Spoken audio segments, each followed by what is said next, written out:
তত বেশি করে জানা যাবে জিনিসটা কারা আছে। প্রশ্ন হচ্ছে ভূত কার, তৃণমূল না বিজেপি? আচ্ছা, মীরা পান্ডেকে তোমার মনে আছে? মীরা পান্ডে যখন কথা শোনেনি তখন মীরা পান্ডেকে কিরকম দাঁত নখ দেখিয়েছিল তৃণমূলের সরকার। আবার দিদির ভাই সৌরভকেও আমরা দেখেছি কিভাবে পঞ্চায়েত নির্বাচন লুট হয়েছে, কিভাবে পৌরসভা ভোট লুট হয়েছে। তুমি প্রতিবেদন দেখাবার সময় বামফ্রন্ট সরকারের সময় তুলনা করলে আমি শুধু বিনীতভাবে বলছি, আমি 50টা পৌরসভার নাম বলতে পারি, আমি একাধিক পৌরসভার গ্রাম পঞ্চায়েতের নাম বলতে পারি যেখানে বিরোধীরা জিতেছে দিনের পর দিন জিতেছে গণতান্ত্রিক উপায়, কিন্তু তৃণমূল সরকারে আসার পর অন্যরা জিততে পারে। ভোটের দিন সন্ধ্যাবেলা তুমি প্রোগ্রাম করেছিলে সল্টলেক, ভোটের দিন সন্ধ্যাবেলা যেদিন তোমার সাংবাদিক মার খেলো ওখানে, সেদিন বিশিষ্ট সঙ্গীত শিল্পী 10 বছর আগে মারা গেছে, ভোট দিয়ে গেছে। আমি কৌস্তব চট্টোপাধ্যায়ের কাছে যাবো। কৌস্তব, এক হচ্ছে গতকাল অবধি তোমরা বিরোধীরা মানে কংগ্রেস বাম তারা বলছিল যে অভিষেক বন্দ্যোপাধ্যায়ের নাম চার্জশিটে দেখা যাচ্ছে, কিন্তু কোন অভিষেক বন্দ্যোপাধ্যায় সেটা সিবিআই কেন চার্জশিটে স্পষ্ট করলো না, এইটাই হলো সেটিং। আজকে অভিষেক বন্দ্যোপাধ্যায় মঞ্চের ওপর থেকে ঠিক এক কথা বলছেন যে দু জায়গায় খালি আমার নামটা দিয়েছে, তা অভিষেক বন্দ্যোপাধ্যায় কে, বাড়ি কোথায়, সাংসদ, বিধায়ক না পঞ্চায়েত প্রধান, কোথায় থাকে, কার ছেলে, কোনো পরিচয় নেই। আমি বলছি যে বিজেপির মতো ভাব বাচ্চে কথা বলছেন অভিষেক। সিবিআই ইডি ভয় পেয়েছে এবং সিবিআই ইডিকে এই ভয় দেখে তার ভালো লাগছে। আমি বলছি তাহলে ভয়ে চার্জশিটে নাম উল্লেখ করলো না সিবিআই, গতকাল উল্লেখ করলো না সিবিআই? গতকাল সন্ধ্যের পর থেকে সিবিআই এর সাপ্লিমেন্টারি চার্জশিট দেখলাম, আর আজকে সকালবেলা নেতাজি ইন্ডোরে দেখলাম ঠাকুর ঘরে কে, আমি তো টাকা নেইনি, নিজেই বললেন। কেন বললেন তিনি জানেন, নিজে একটু ঘাবড়েও আছেন মনে হলো। ইডি বললেন, বলে তারপর বললেন সিবিআই চার্জশিট বললেন। কিন্তু মুশকিল হলো হচ্ছে অভিষেক ব্যানার্জি নামে একজন তো কংগ্রেসের নেতাও আছে, আপনাদের চ্যানেলে আসে, কংগ্রেসের নেতা, খুব ভালো ছেলে, তো তার নামও তো হতে পারত, নিজেই বলে দিলেন, তাহলে নিজেই বলে দিলেন। তাছে সুজয় কৃষ্ণ মানে কালীঘাটের কাকু, সে তো বলেছিল আমার বস অব্দি পৌঁছতে পারবে না।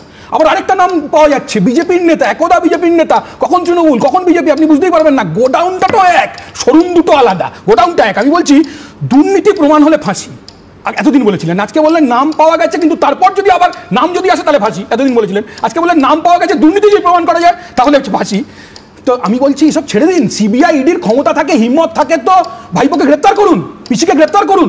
বারবার বলছেন ন্যাশনাল পার্টি, আর কিসের ন্যাশনাল পার্টি? বড় করে বলুন না, বড় করে ভাবুন, ইন্টারন্যাশনাল পার্টি। ভাইপোর বন্ধু ভানুয়াতুতে গিয়ে লুকিয়ে আছে, কোথায় ইন্টেলিজেন্স, কোথায়? কোনো ব্যবস্থা হচ্ছে না। তো আমরা বলছি যে ঘটনা আমরা দেখছি, সিবিআই চার্জশিটে নাম দিল না কেন? আমি বলছি সুজয় কৃষ্ণ ভদ্রর ডেজিগনেশন অবধি আছে, পার্থ চট্টোপাধ্যায়ের ডেজিগনেশন আছে, অভিষেক বন্দ্যোপাধ্যায় অভিষেক বন্দ্যোপাধ্যায় শুধুই। যে আজি বসন্ত জাগ্রত দ্বারে, এত বেশি জাগ্রত না হলে ভালো হতো, অ্যালজোলাম দাও তারে।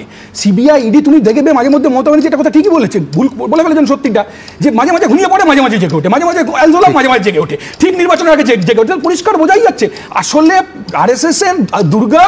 আরএসএস চায় যে পশ্চিমবাংলায় তৃণমূল কংগ্রেস থাকুক, আর তৃণমূল শুধু মুসলমান করবে আর বিজেপি মুসলমান করবে, তৃণমূল হিন্দু করবে, মাইনারি চলতে থাকবে। মানুষেরও সমস্যা, মানুষের ইস্যু। আজকে একটা নির্বাচনী কর্মী সভা হলো, পিপলস ইস্যুর কথা আছে, বলছে আমাদের দলে একটাই প্রতীক, আর সবাই জানে আপনাদের দলে একটাই প্রতীক, সেটা হচ্ছে টাকা।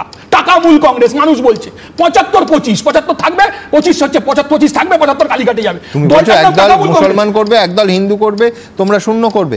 মুশকিল হচ্ছে একদল নামনবমী করবে, একদল হনুমান, একদল রামনবমী করবে, একদল একদল রামনবমী করবে, যারা জোট সঙ্গী একদল রামনবমী করবে, একদল হনুমান জয়ন্তী করবে। আমরা হনুমান জয়ন্তী করবো না, আমরা মানুষকে প্রতিটি মুহূর্তে সিপিআইএম এর তরফ থেকে যারা আসেন এবং তারা যে লাইনে কথা বলেন, যে ন্যারেটিভে কথা বলেন, কতটা ক্লোজ বিজেপির ক্লোজ হয়ে যাচ্ছে। যত বেশি করে কথা হচ্ছে তত বেশি করে কথা যাচ্ছে যে কেন হয়ে যাচ্ছে বিজেপি। মমতা ব্যানার্জি বলছেন যে সিবিআই যে একেবারে পরিষ্কার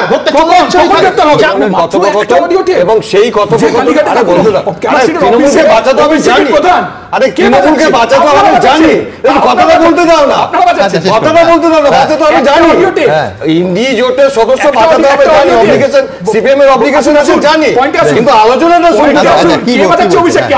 আমি যেটা বলতে চাচ্ছি যে এখানে অভিষেক ব্যানার্জির সাথে ওরা বলেছে যে অভিষেক সাইনবোর্ড হয়ে গেছে, বাংলার মানুষের অধিকার চাকরি সেটাও সাইনবোর্ড হয়ে গেছে, মহিলাদের রক্ষা, মহিলাদের নিচে সংগ্রাম সেটাও সাইনবোর্ড হয়ে গেছে, সেটাও সাইনবোর্ড। 34 বছর যখন 34 বছর চাকরি হয়নি, আপনার দলের নেতা চাকরি গেল কোথায়? আপনার দলের নেতা এত বেকার পশ্চিমবঙ্গে হলো কি করে? বিজেপি নেতা মহারাষ্ট্রে বেকারত্ব নেই, পশ্চিমবঙ্গে এত বেকার তৈরি হলো কেন?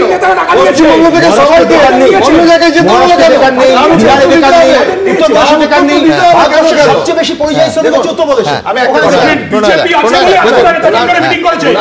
বিজেপি দিল্লিতে আছে বলে মিটিং হয়েছে, নাহলে জেলে থাকার কথা ছিল, বিসি ভাইপো জেলে থাকার কথা ছিল। তৃণমূল বিজেপি সেটিং এর জন্য আজকে নেতাজিনগরে মিটিং করেছে। বলুন, তৃণমূল যেটা বলছে না সিপিএম সেটা বলছে। সেটিং তৃণমূল আমার কথা বলবে কেন? তৃণমূল বিজেপির কথা বলবে। এইরকম দিল্লি নির্বাচনের আগে কথা বলবে। দিল্লি এখানে বসে জিতেছি, ভাইপো কবে অ্যারেস্ট হবে বলুন। দিল্লিতে আমরা সিবিআই কবে ব্যবস্থা নেবে? আমি দুটো জায়গায় প্রতিবাদ করবো। এক সেকেন্ড। এক হচ্ছে যিনি নেই তার সম্পর্কে তিনি, না না হতে পারে তিনি তো নেই, তো এটা খুব শোভনতার পরিচয় দিলেন না আপনি। এই কারণে বলছি বিশ্লেষকরা তাদের জায়গা থেকে বিশ্লেষণ করবে। অনেক সময় ঠিক হয়, অনেক সময় ভুল হয়। রাজনীতিবিদরা তো বেশিরভাগ কথাই উল্টোপাল্টা বলে। সাংগঠনিকভাবে যেটা আমাদের করা সেটা আমরা করছি, রেজাল্ট যখন বেরোবে সেটা দেখতে পাবেন। আমার বলার বক্তব্য এটাই, বিশ্লেষক তাদের চোখে যা দেখছে। আপনার কি মনে হয় প্রণয়, এই যে বিশ্বনাথ চক্রবর্তী তো ভুল বলেছেন। হ্যাঁ, এই শুভেন্দু অধিকারী যে 3 বার ডেট দিয়েছিলেন সেটা কিরকম বিশ্লেষণ? ঘটনা ঘটবে অমুক তারিখে এই হবে, অমুক তারিখের মধ্যে হবে, 3টে। দেখুন, হ্যাঁ এটা কি বিশ্বনাথের মতো ভুল? না আমি বিরোধী দলনেতা বলেছেন, বিরোধী দলনেতা সেটাকে প্রশ্ন করা যাবে না। বিশ্বনাথ চক্রবর্তীকে প্রশ্ন করা যাবে, দলনেতাকে প্রশ্ন করুন, নিশ্চয়ই উত্তর দেবেন। উনি কিসের প্রসঙ্গ বলেছিলেন? বিরোধী নেতাকে প্রশ্ন করুন। না আমি প্রশ্ন করবো, কিন্তু আপনি তো বিশ্বনাথ চক্রবর্তী নেই, আপনি রুচির বাইরে গিয়ে যিনি নেই তার প্রসঙ্গটা তুললেন, সেই জন্য আমার প্রশ্নটা করতে হলো। না, শুভেন্দু অধিকারীও তো নেই, তো আপনার তো উত্তর দেওয়ার কথা। আপনি তো অফিসিয়ালি বিজেপি প্রতিনিধি স্টুডিওতে। না, ভিডিও তো আছে। আমি তো শুভেন্দুর তো ভিডিও আছে, দেখাবো।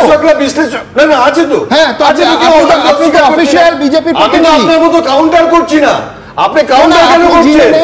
বিশ্বনাথ চক্রবর্তী আমি আপনার রুচির প্রশ্ন তুলেছি এবং যথার্থভাবে তুলেছি।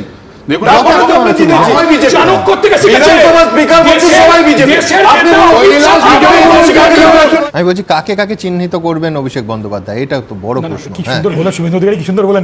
একটা সময় একদিন আসবে ওকে ভেতরে ঢোকাবো, মানে বিজেপির ভেতরে ঢোকাবেন নাকি বুঝতে পারলাম না। মুকুল রায়কে চিহ্নিত করেছিলেন গাদ্দার বলে, অভিষেক বললো আজকে, আবার সেই মুকুল রায়কে উত্তরীয় পড়ালো, তোমরা দেখিয়েছো।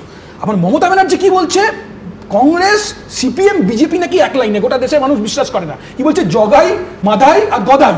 আমি বলছি যারা এইসব ধরনের কথা বলে তারা নিজেরা ভোদাই ছাড়া এই ধরনের কথা কোনোদিন কেউ বলতে পারে না, যে সিপিএম কংগ্রেস আর বিজেপি এক লাইনে, এটা কেউ মানুষ বিশ্বাস করে না। আর অভিষেক আজকে কি বলছেন, অভিষেক আজকে যে বার্তা দিলেন, যা কথা বললেন, পরিষ্কার বোঝা যাচ্ছে অভিষেক যে নিজে গাদ্দার নয় সেটা প্রমাণ করার মরিয়া প্রচেষ্টা।